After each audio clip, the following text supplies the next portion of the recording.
Hello friends, இன்றைக்கி எல்லோரும் நான் என்னோடய சாப்பரை காமிங்கன்னு நிறையா பேர் கேட்டிருந்தேன். ஏற்கனவே இது காமிச்சிருக்கேன் தான். இதெல்லாம் நான் அமேசானில் வாங்கினேன். இது வாங்கி ரொம்ப வருஷம் ஆகிடுது. அதனால் லிங்க் இப்போ என்கிட்ட இல்லை.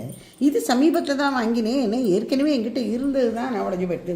இந்த மாதிரி சாப்பர் அண்ட் கட்டர்லாம் வச்சுருந்தோன்னா நம்மளுக்கு வேலை ரொம்ப எளிதாக போய்டுறது கிச்சனில். இது அப்படியே பொடி பொடியாக இருக்கும். சாலடு கட் பண்ணாலும் சரி, நம்ம சப்ஜி கறி வகைகளுக்கு கட் பண்ண வெங்காயம், டொமேட்டோஸ் எல்லாம் ரொம்ப அருமையாக கட் பண்ணோம். அது இதில் 2-3 டிசைன் இருக்குது. நான் அதுதான் ஜாஸ்தி யூஸ் பண்ணுறேன். 4-5 கொடுத்துருக்காங்க, ஆனால் 2-3 தான் யூஸ் பண்ணுறேன். இது சாலட்டுக்கு இந்த மாதிரி இந்த ஜூலியன் கட்டிங்கிறாலே அந்த மாதிரி இல்லைன்னா நீளமாக ஸ்ட்ரிப்ஸ் கட் பண்ணுறதுக்கும் இது ரொம்ப சௌரியமாக இருக்கும். இந்த மாதிரி கத்திகள்லாம் வச்சுக்கணும். இந்த மாதிரி கத்தி வச்சுட்டு தான் டொமேட்டோஸை கட் பண்ணணும். பாருங்கோ, இதில் ஒரு மாதிரி பல்லாக இருக்குது பாருங்கோ. இது டொமேட்டோ கட் பண்ணுறதுக்கும் ரொம்ப ஈஸியராக இருக்கும்.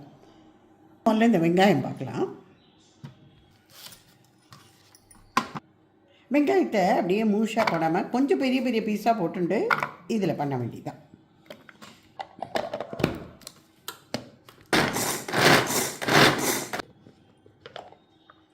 பாருங்கள் எவ்வளவு இதுவாக கட் பண்ணியிருக்கு. அவ்வளவு துருவலாட்டமாக இருக்கும். அதை பார்த்தானாக்க நிமிஷமாக ஆகிடும். இதை எடுக்கிறது போடுறது ரெண்டுமே ஈஸி. இது பாருங்க, எடுத்துடலாம். இதில் குடமிளகா, கேரட்டு இதெல்லாம் கூட நம்ம பொடி பொடியாக கட் பண்ணிக்கலாம். பாருங்க எவ்வளவு பொடி பொடியாக கட் பண்ணி எடுத்தோம். நிமிஷமாகிடும் வேலை. இந்த மாதிரி நறுக்கி வச்சுட்டோம்னா நீங்கள் சாலட் பண்ணுறதா இருந்தால் நிமிஷமாக சாலட் பண்ணிட்டுலாம். இல்லை உப்புமா பண்ணுறதா இருந்தாலும் அதுக்கெல்லாமும் ரொம்ப இதுவாகிடும். உங்களுக்கு ரொம்ப யூஸ்ஃபுல் இது.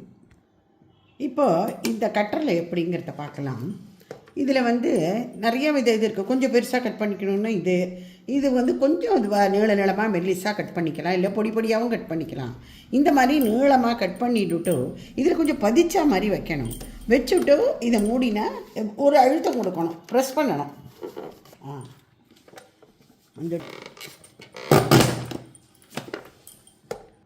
இதை இப்போ எடுத்துகிட்டு பார்த்தோம்னா நம்ம கேரட்டு கறியில் நிமிஷமாக பண்ணி விட்டுறலாம். இந்த மாதிரி இது நறுக்கிறதும் ரொம்ப ரொம்ப ஈஸி, பண்ணுறதும் குக்கரில் நம்மளுக்கு அதை விட ஈஸி. இப்போ மேகி பண்ணணுன்னா மெல்லிஸாக நீளமாக வேணும்னா இந்த மாதிரி உருளைக்கிழங்கு, பெரிய உருளைக்கிழங்காக இருந்தால் ஹாஃபாக கட் பண்ணிக்கோங்க, இதில் வச்சுக்கோங்க. இப்போ அவரைக்காயெல்லாம் நறுக்கணுன்னா அதுக்கு ஒரு டிப்ஸ் இருக்குது. அவரைக்காய், கீரை, பீன்ஸு இதுக்கெல்லாம் இந்த மாதிரி ரப்பர் பேண்டை போட்டுருக்கும். அப்போ நகராமல் இருக்கும். இப்போ பாருங்கள், இது நகராது. ஈஸியாக நறுக்கின்னு போயிடலாம். ஒரு 10-15 கூட அட் எ டைம் வச்சு நறுக்கிட்டு போயிடலாம். இந்த மாதிரி கட்டர் ஸ்லைசர்லாம் இருந்தால் வேலை செய்கிறது ரொம்ப ரொம்ப எளிது. நீங்கள் எல்லாமும் வாங்கி ட்ரை பண்ணுங்க.